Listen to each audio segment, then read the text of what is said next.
너무 많이 봤죠. 실제로 너무 많아요. 너무 리스크가 커요. 산재는 불법 체류자든 산업재해에 관련된 근로기준법 모두 다 적용을 받습니다. 그래서 불법 체류자들은 산재되면 아싸 신났다 이런 생각을 솔직히 속마음으로 해요. 현장 관리자, 안전 관리자, 작업 지시자, 줄줄이 사탁, 고용주로 해서 다 처벌받고, 최악의 경우는 영업 허가 취소, 영업 정지, 이제 행정처분까지 받게 되니까 간단한 문제가 아닌 거죠. 그러니까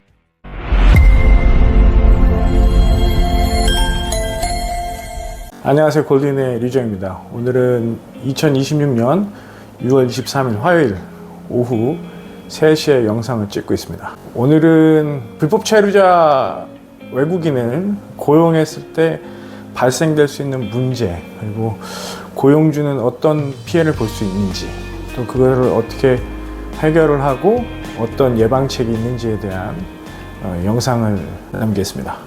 불법 체류자 고용하다가 사고 한 번으로 실제 폐업까지 간 사례 직접 보신 적 있습니까? 너무 많이 봤죠. 실제로 너무 많아요. 이게 불법 체류자 고용이 불법 체류자 고용으로 끝나는 게 아닙니다.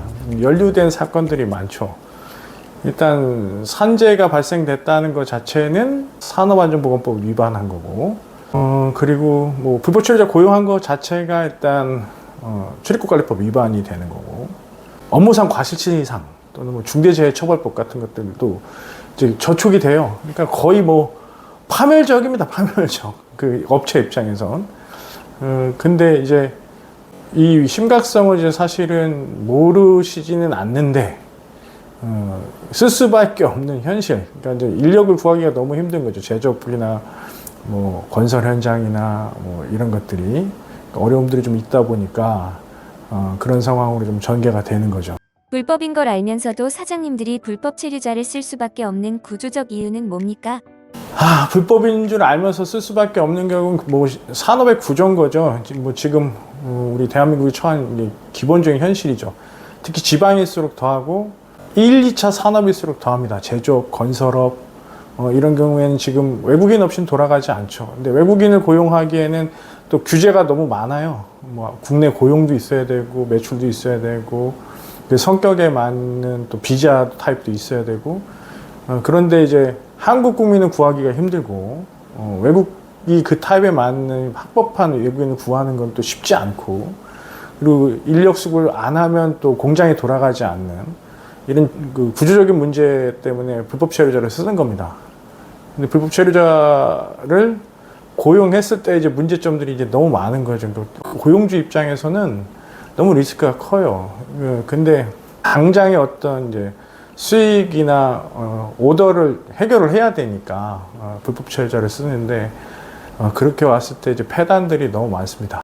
많은 사장님들이 불체자는 산재 못한다고 믿는데 이거 완전히 틀린 겁니까?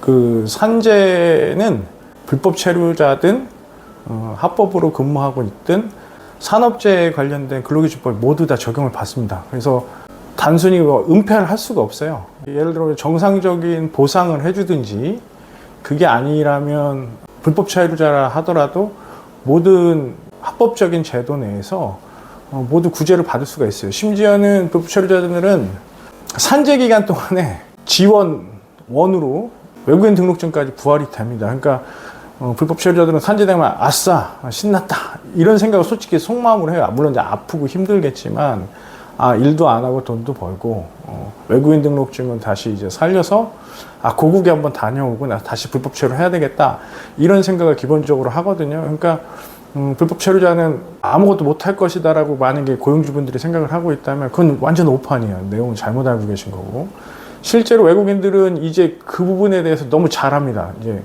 산재당하면 우리가 구제받을 수 있다. 이거를 외국인들이 이제 너무 저변화되어 있기 때문에 일부러 산재 사고를 내는 경우들도 실제로 있어요. 옛날에 형사입건 된 것들도 있고, 자기 손가락을 자르기도 하고, 몸의 한 부분을 훼손해서 산재 처리했던 실제 형사 사례들이 있기 때문에 불법 체류자는 처벌을 안 받을 것이다. 불법 체류자는 문제가 없을 것이다. 이런 부분은 좀 고민을 해봐야 됩니다. 산재 하나로 회사가 무너지는 실제 법적 진행 과정 단계별로 설명해 주시죠. 이거 참 지켜보면 좀 안타깝습니다. 이게 보통 제가 이제 외국인 근로자 편에서 이제 수임을 많이 하게 돼요. 그래서 업무를 진행을 하는데 이제 고용주 입장에서 보면 너무 안타깝죠. 보면 대체로 근로자들을 파견 또는 알선을 해서 옵니다. 도급 구조이든지 파견 구조이든지.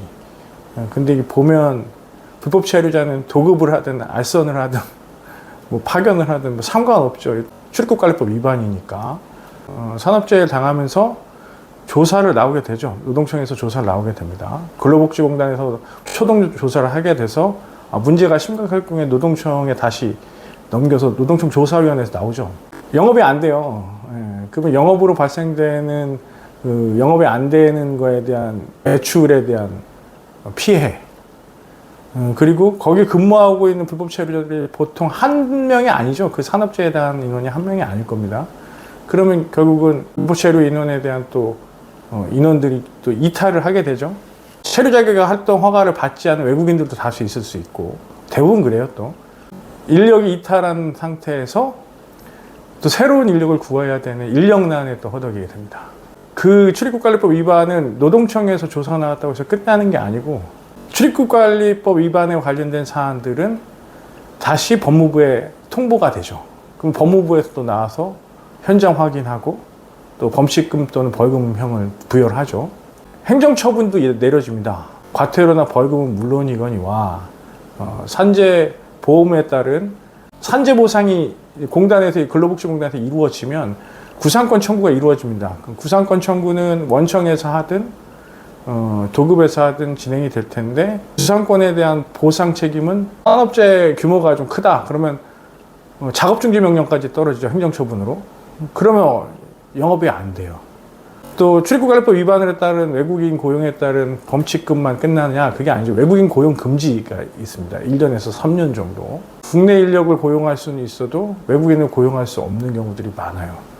그러니까 업장에 부여되는 그 손해들은 거의 업체가 괴멸적인 피해를 받는 경우들이 많아요. 큰 기업이 아니고 대부분 다 뭐 10인 이하 어떤 사업장들이기 때문에 거기서 외국인이 5명, 6명 빠져버리면 사실은 공장 운영이 어려운 거죠. 그래서 불법 체류됐을 때는 이런 어려움들이 고용주 입장에서 발생이 됩니다. 노동청 조사만 넘기면 끝이라고 생각하는데 실제로는 어떤 형사 리스크가 추가로 발생합니까? 말씀드린 대로 그대로죠.